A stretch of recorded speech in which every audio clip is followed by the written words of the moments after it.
Hello नमस्कार जय Hind Vande Mataram friends. तो मित्रों आज विडियो में આપણે 1 થી 50 जिल्ला जीके एमसीक्यू જોવાના છે। મિત્રો આવનારી એક્ઝામ જે છે કોન્સ્ટેબલની એની જો તમે તૈયારી કરતા હોય તો વિડિયોમાં છેલ્લે સુધી જોતા રહેજો। આપણી ચેનલ ઉપર તમને આવા જીકેના વિડિયો જે છે એ દરરોજ જોવા મળશે। મિત્રો ચેનલ ઉપર જો નવા હોય તો ચેનલને પણ ખાસ સબસ્ક્રાઇબ કરી લેજો। તો ચાલો શરૂ કરીએ। પ્રશ્ન નંબર પહેલો, મ્યુનિસિપલ કમિશનરની નિમણૂક કોણ કરે છે? મ્યુનિસિપલ કમિશનરની નિમણૂક જે છે એ નીચેનામાંથી કોણ કરે છે? તો કોણ આવશે રાઈટ આન્સર? અહીંયા राज्य सरकार करता होय छे। ऑप्शन ए आपणो अहींया राइट आंसर बनी जशे। म्युनिसिपल कमिशनरनी निमणूक जे छे ए नीचेनामांथी कोण करे छे? तो राज्य सरकार जे छे ए म्युनिसिपल कमिशनरनी निमणूक करता होय छे। खास याद राखीशुं।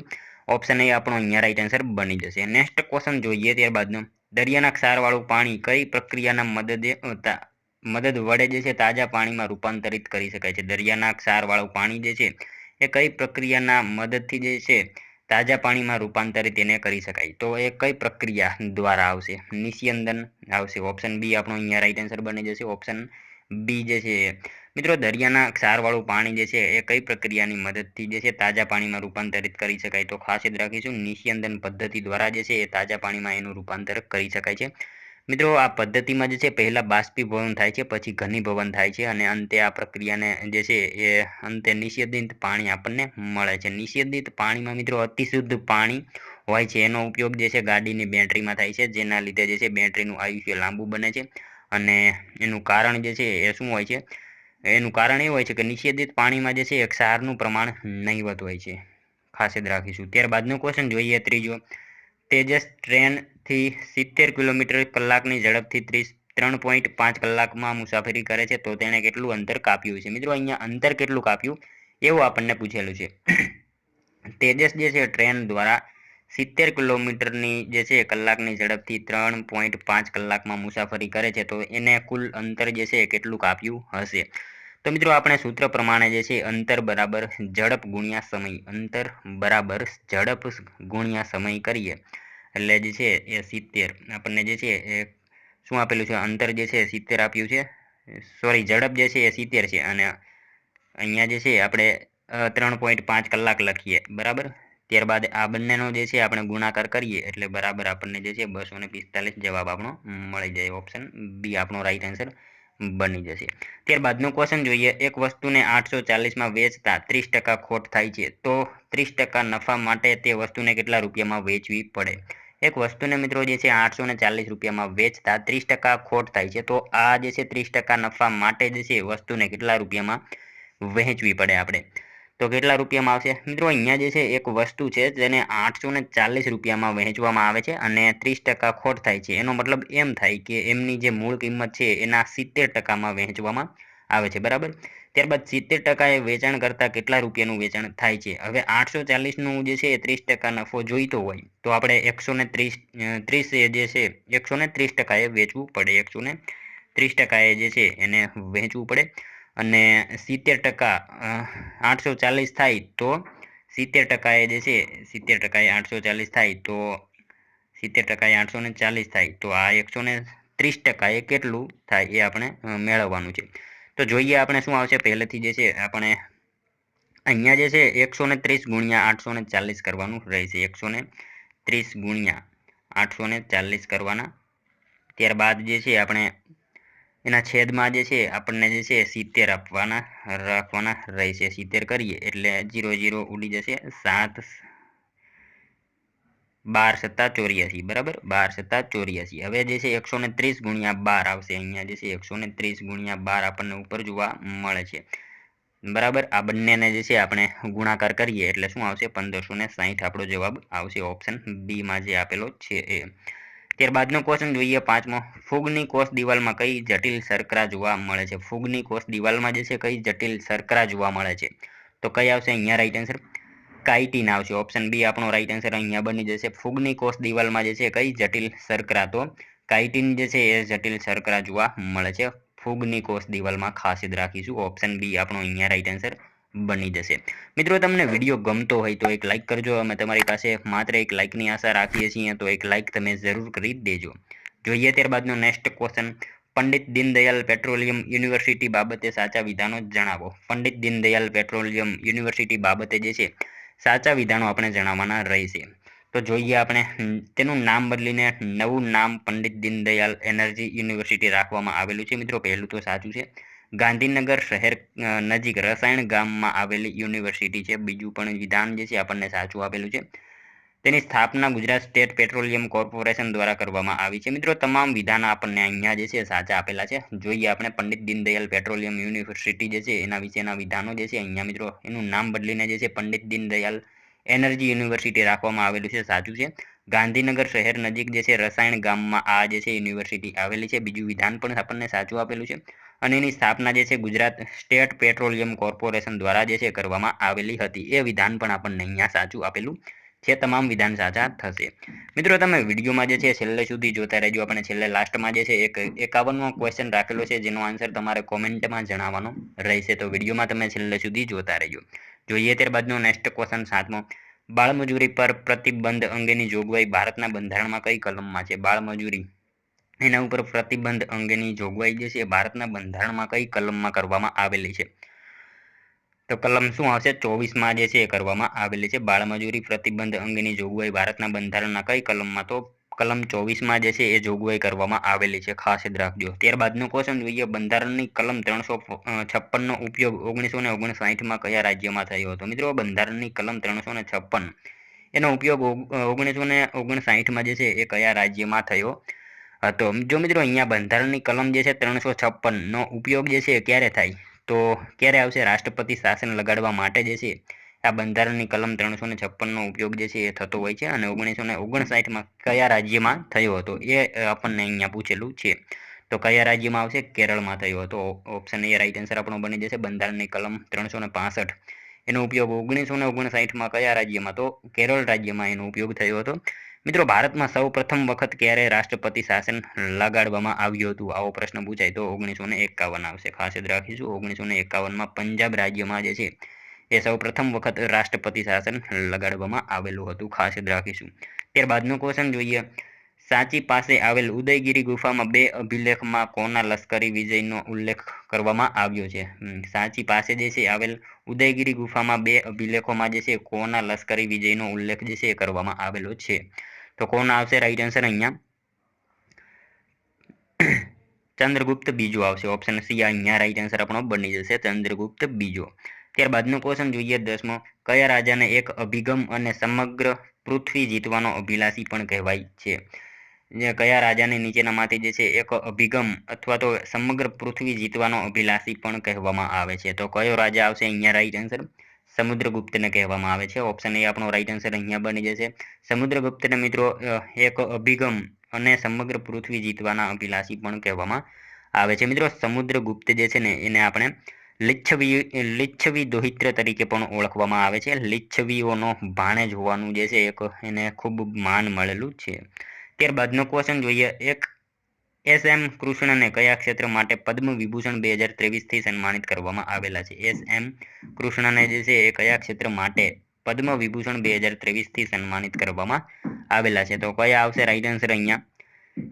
લોક કાર્ય માટે જે છે એમને સન્માનિત કરવામાં આવેલા હતા. એસ.એમ. કૃષ્ણને ખાસ યાદ રાખીશું. લોક કાર્ય માટે એમને જે છે પદ્મ વિભૂષણથી જે છે સન્માનિત કરવામાં આવેલા હતા 2023માં. ખાસ યાદ રાખજો. ત્યારબાદનો ક્વેશ્ચન જોઈએ. પૃથ્વીની ફળદ્રુપતાના પુનઃસ્થાપન, જાગૃતિ, સંવર્ધન અને સુધારણા માટે ભારત સરકાર દ્વારા કયો કાર્યક્રમ શરૂ કરવામાં આવેલો છે? પૃથ્વીની ફળદ્રુપતાના પુનઃસ્થાપન, જાગૃતિ, સંવર્ધન અને સુધારણા માટે જે છે ભારત સરકાર દ્વારા કયો કાર્યક્રમ જે છે શરૂ કરવામાં આવેલો છે? તો કયો કાર્યક્રમ આવશે રાઈટ આન્સર અહીંયા? પીએમ પ્રણામ આવશે. ઓપ્શન એ આપણો અહીંયા રાઈટ આન્સર બની જશે. પૃથ્વીની જે છે ફળદ્રુપતાના પુનઃસ્થાપન, જાગૃતિ, સંવર્ધન અને સુધારણા માટે જે છે ભારત સરકાર દ્વારા કયો કાર્યક્રમ? તો પીએમ પ્રણામ આ કાર્યક્રમ જે છે એ શરૂ કરવામાં આવેલો છે. ખાસ યાદ રાખજો. ત્યારબાદનો ક્વેશ્ચન જોઈએ. સાચા વિધાનો જણાવો. મિત્રો અહીંયા આપણને વિધાનો આપેલા છે. સાચા છે કે ખોટા આપણે જણાવવાના રહેશે. ભારત સરકાર દ્વારા 1995માં ગાંધી શાંતિ પુરસ્કારની સ્થાપના કરવામાં આવી. વર્ષ 2021નો આ પુરસ્કાર ગીતા પ્રેસ ગોરખપુરને મળેલો છે. વર્ષ 2021નો આ પુરસ્કાર જે છે ગીતા પ્રેસ ગોરખપુરને જે છે એ મળેલો છે. બંને વિધાનો મિત્રો અહીંયા આપણને સાચા આપેલા છે. ખાસ યાદ રાખીશું. ઓપ્શન સી રાઈટ આન્સર બની જશે. જો ભારત સરકાર દ્વારા 1995માં ગાંધી શાંતિ પુરસ્કારની સ્થાપના કરવામાં આવી હતી. સાચું વિધાન છે. ત્યારબાદ વર્ષ 2021નો આ પુરસ્કાર ગીતા પ્રેસ ગોરખપુરને જે છે એ મળેલો છે. બંને વિધાનો સાચા આપેલા છે. ત્યારબાદનું ક્વેશ્ચન જોઈએ 100% રેલ વિદ્યુતીકરણ પૂર્ણ કરનાર ભારતનું પહેલું રાજ્ય કયું બનેલું છે? 100% રેલ વિદ્યુતીકરણ પૂર્ણ કરનારું ભારતનું જે છે પહેલું રાજ્ય નીચેનામાંથી કયું બન્યું છે? તો એ હરિયાણા રાજ્ય બનેલું છે. ઓપ્શન એ રાઈટ આન્સર આપણો બની જશે. જો 100% રેલ વિદ્યુતીકરણ પૂર્ણ કરનાર ભારતનું પ્રથમ રાજ્ય કયું? તો હરિયાણા રાજ્ય છે. ત્યારબાદનો ક્વેશ્ચન જોઈએ 15મો. બુધ ગ્રહની કક્ષા સુધી સૌપ્રથમ પહોંચનાર નીચેનામાંથી કયું અવકાશયાન છે?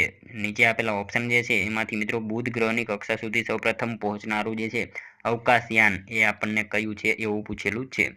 તો કયું આવશે? મેસેન્જર આવશે અહીંયા. ઓપ્શન બી રાઈટ આન્સર આપણો બની જશે. બુધ ગ્રહની કક્ષા સુધી સૌપ્રથમ પહોંચનારું જે છે અવકાશયાન કયું? તો મેસેન્જર એનું નામ હતું. ખાસ યાદ રાખીશું. ત્યારબાદનો ક્વેશ્ચન જોઈએ સાચા વિધાનો જણાવો. મિત્રો અહીંયા સાચા વિધાનો જણાવવાના રહેશે. જો સાયમન કમિશનની રચના 8 નવેમ્બર 1927માં થઈ હતી. સાચું છે.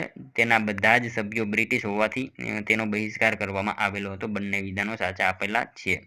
સાયમન કમિશન જે છે એની રચના 8 નવેમ્બર 1927માં થઈ હતી. સાચું વિધાન છે. ત્યારબાદ તેના બધા જ સભ્યો જે છે બ્રિટિશ હોવાથી એનો બહિષ્કાર કરવામાં આવે છે અને સાયમન ગો બેક આવો નારો પણ લગાડવામાં આવે છે. બંને વિધાનો સાચા આપેલા છે. ત્યારબાદનો ક્વેશ્ચન જોઈએ ભારતીય વાયુસેનાના ધ્યેય વાક્ય શું છે? ભારતીય વાયુસેનાનું ધ્યેય વાક્ય જે છે એ શું છે? તો કયું આવશે રાઈટ આન્સર અહીંયા? ભારતીય વાયુસેનાનું ધ્યેય વાક્ય જે છે એ નભ સ્પર્શ દીપમ. ઓપ્શન સી અહીંયા જે છે આપણો રાઈટ આન્સર બની જશે. ભારતીય વાયુસેનાનું ધ્યેય વાક્ય કયું? તો નભ સ્પર્શ દીપમ એ જે છે એ ભારતીય વાયુસેનાનું ધ્યેય વાક્ય છે. ત્યારબાદનો ક્વેશ્ચન જોઈએ ગુજરાત પંચાયત અધિનિયમ 1993નો અમલ ક્યારથી કરવામાં આવ્યો? ગુજરાત પંચાયત અધિનિયમ 1993નો અમલ જે છે એ ક્યારથી કરવામાં આવેલો હતો? તો આપણે સૌ જાણીએ છીએ 15 એપ્રિલ 1994માં જે છે ગુજરાત પંચાયતી અધિનિયમ 1993નો જે છે એ અમલ જે છે એ થયો હતો. ત્યારબાદનો ક્વેશ્ચન જોઈએ નીચેના પૈકી કઈ અખિલ ભારતીય સેવા નથી? નીચેનામાંથી કઈ જે છે અખિલ ભારતીય સેવા નથી? તો ભારતીય વિદેશ સેવા આવશે અહીંયા. ઓપ્શન એ રાઈટ આન્સર આપણો બની જશે. નીચેનામાંથી કઈ અખિલ ભારતીય સેવા નથી? તો ભારતીય વિદેશ સેવા જે છે અખિલ ભારતીય સેવા નથી.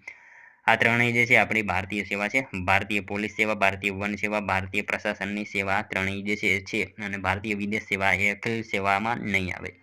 ત્યારબાદનો ક્વેશ્ચન જોઈએ મોનાલિસા નામે વિશ્વ પ્રખ્યાત ચિત્રકૃતિ અપાવનાર વિશ્વનો મહાન ચિત્રકાર કોણ હતો? મોનાલિસા નામે જે છે એ વિશ્વ પ્રખ્યાત જે છે ચિત્રકૃતિ અપાવનાર વિશ્વનો મહાન ચિત્રકાર જે છે નીચેનામાંથી કોણ હતો? તો કોણ આવશે રાઈટ આન્સર અહીંયા?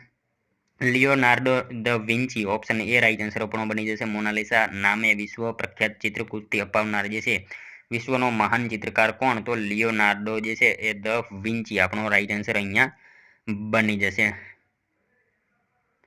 નેક્સ્ટ ક્વેશ્ચન જોઈએ ત્યારબાદનો 21મો. ભારતમાં કયો ઉદ્યોગ સૌથી પાયા પર છે? ભારતમાં જે છે એ કયો ઉદ્યોગ સૌથી પાયા પર છે? તો કયો ઉદ્યોગ આવશે રાઈટ આન્સર અહીંયા? સુતરાઉ કાપડ ઉદ્યોગ આવશે. ઓપ્શન એ રાઈટ આન્સર બની જશે. ભારતમાં જે છે સૌથી પાયા ઉપર ઉદ્યોગ કયો? તો સુતરાઉ કાપડ જે છે એ સૌથી પાયા પરનો ઉદ્યોગ ગણાય છે. નેક્સ્ટ ક્વેશ્ચન જોઈએ ત્યારબાદનો જાદુ, વશીકરણ વગેરેનો ઉલ્લેખ નીચેનામાંથી કયા વેદમાં જોવા મળે છે? મિત્રો જાદુ, વશીકરણ આનો જે છે ઉલ્લેખ નીચેનામાંથી કયા વેદમાં જે છે આપણને જોવા મળે છે? તો અથર્વ વેદમાં જે છે જોવા મળે છે જાદુ, વશીકરણ આ બધો ઉલ્લેખ.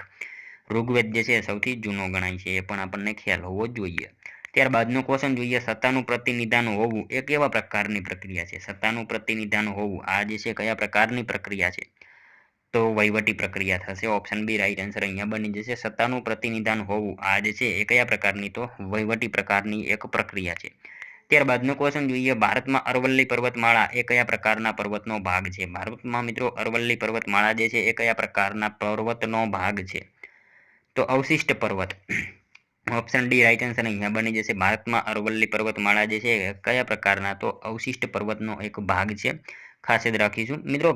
ઘસારણના કુદરતી બળો સામે ટકી રહેતા શેષ ભાગોમાંથી અવશિષ્ટ પર્વત જે છે એ બનતા હોય છે. ભારતમાં અરવલ્લી, નીલગિરી, પારસનાથ, રાજમહલ વગેરે જે છે અવશિષ્ટ પર્વતના ઉદાહરણો છે.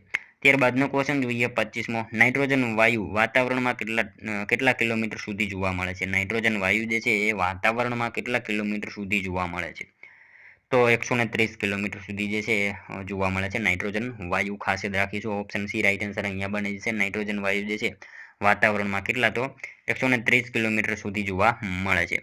અહીંયા આપણને ઓક્સિજન વાયુ જે છે 110 કિલોમીટર સુધી જોવા મળે છે. ઓપ્શન એમાં આપેલું છે 110 જે છે એ ઓક્સિજન વાયુ જે છે જોવા મળે છે. 20 કિલોમીટર પૂછાય તો શું આવશે? કાર્બન ડાયોક્સાઇડ આવશે. અને મિત્રો એમ પૂછાય 130 કિલોમીટરના ઊંચાઈ પછીના વાતાવરણમાં કયા વાયુ જોવા મળે છે? તો કયા આવશે? હાઇડ્રોજન અને હિલિયમનું પ્રમાણ વધુ હોય છે ઉપર જે છે એ. ખાસ યાદ રાખીશું 130 કિલોમીટર પછી. ત્યારબાદનો ક્વેશ્ચન જોઈએ, બંધારણની કઈ કલમ અનુસાર રાજ્યની અદાલત મૂળભૂત હકોના સંરક્ષણ માટે આદેશ જાહેર કરવાની સત્તા છે? બંધારણની કઈ કલમ અનુસાર જે છે રાજ્યની અદાલત મૂળભૂત હકોના સંરક્ષણ માટે આદેશ જાહેર કરવાની સત્તા હોય છે? કયા અનુચ્છેદમાં? તો કયા અનુચ્છેદમાં આવશે? 226માં જે છે એ હોય છે. ખાસ યાદ રાખીશું. ત્યારબાદનો ક્વેશ્ચન જોઈએ, સ્વરાજ પક્ષની સ્થાપના કોના દ્વારા કરવામાં આવી? સ્વરાજ પક્ષની સ્થાપના જે છે એ કોના દ્વારા કરવામાં આવી હતી? તો કોના દ્વારા આવશે રાઈટ આન્સર? મોતીલાલ નહેરુ, ચિત્તરંજન દાસ, એ અને બી બંને આવશે. અહીંયા ઓપ્શન સી રાઈટ આન્સર આપણો બની જશે. સ્વરાજ પક્ષની સ્થાપના કોના દ્વારા? તો મોતીલાલ નહેરુ અને ચિત્તરંજન દાસ આ બંને દ્વારા જે છે એ સ્વરાજ પક્ષની સ્થાપના કરવામાં આવેલી હતી. ખાસ યાદ રાખજો મિત્રો. તેમનો હેતુ ધારાસભામાં પ્રવેશી સરકારની જે છે અયોગ્ય નીતિઓનો વિરોધ કરવાનો હતો. ત્યારબાદનો ક્વેશ્ચન જોઈએ, સ્તૂપની ચારે બાજુ આવેલા ગોળાકાર રસ્તાને શું કહેવામાં આવે છે? સ્તૂપની ચારે બાજુ આવેલા ગોળાકાર રસ્તાને જે છે એ મેઘી કહેવામાં આવે છે. ઓપ્શન બી રાઈટ આન્સર બની જશે. ત્યારબાદનો ક્વેશ્ચન જોઈએ, ઉદયગીરીમાં આવેલ ચંદ્રગુપ્ત દ્વિતીયના પ્રશસ્તિના લેખક કોણ હતા? ઉદયગીરીમાં આવેલા જે છે ચંદ્રગુપ્ત બીજાના પ્રશસ્તિના લેખક જે છે એ નીચેનામાંથી કોણ હતા? તો કોણ આવશે? વીરસેન આવશે. ઓપ્શન બી રાઈટ આન્સર અહીંયા બની જશે. ઉદયગીરીમાં આવેલા ચંદ્રગુપ્ત દ્વિતીયના પ્રશસ્તિના લેખક કોણ? તો વીરસેન એના લેખક હતા. સમુદ્રગુપ્તની પ્રયાગ પ્રશસ્તિના લેખક પૂછે તો હરિસેન હતા. એ પણ આપણને ખ્યાલ હોવો જોઈએ. સમુદ્રગુપ્તની પ્રયાગ પ્રશસ્તિના લેખક પૂછે તો કોણ? હરિસેન જે છે એ હતા. જોઈએ ત્યારબાદનો નેક્સ્ટ ક્વેશ્ચન, પોંગલ કયા રાજ્યનો મુખ્ય તહેવાર છે? પોંગલ આ જે છે એ કયા રાજ્યનો મુખ્ય તહેવાર છે? તો તમિલનાડુનો આવશે. ઓપ્શન સી રાઈટ આન્સર અહીંયા બની જશે. પોંગલ જે છે એ કયા રાજ્યનો? તો તમિલનાડુ જે છે એ રાજ્યનો મુખ્ય તહેવાર છે. મિત્રો વાત કરીએ તમિલનાડુ ઉપરાંત જે છે કર્ણાટક, આંધ્રપ્રદેશમાં પણ જે છે આ તહેવાર મનાવવામાં આવે છે. પણ મુખ્ય તહેવાર પૂછેલો છે અહીંયા આપણને તો તમિલનાડુ જવાબ આવશે. અને મિત્રો આ દિવસે જે છે પોંગલ નામની વાનગી બનાવવામાં આવે છે. એ પણ આપણને ખ્યાલ હોવો જ જોઈએ. પોંગલ નામની વાનગી જે છે બનાવવામાં આવે છે. નેક્સ્ટ ક્વેશ્ચન જોઈએ ત્યારબાદનો, મિત્ર મેલા ક્રાંતિકારી સંસ્થાની સ્થાપના કોના દ્વારા કરવામાં આવી હતી? મિત્ર મેલા ક્રાંતિકારી સંસ્થાની સ્થાપના જે છે એ કોના દ્વારા કરવામાં આવેલી હતી?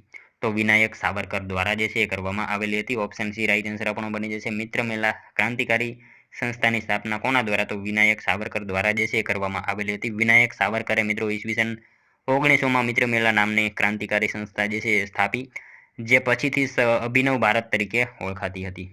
ત્યારબાદનો ક્વેશ્ચન જોઈએ, વાજપાઈ બેંકેબલ યોજના શેના સાથે શું સંબંધ છે? વાજપાઈ બેંકેબલ યોજના જે છે શેના સાથે શું સંબંધ છે?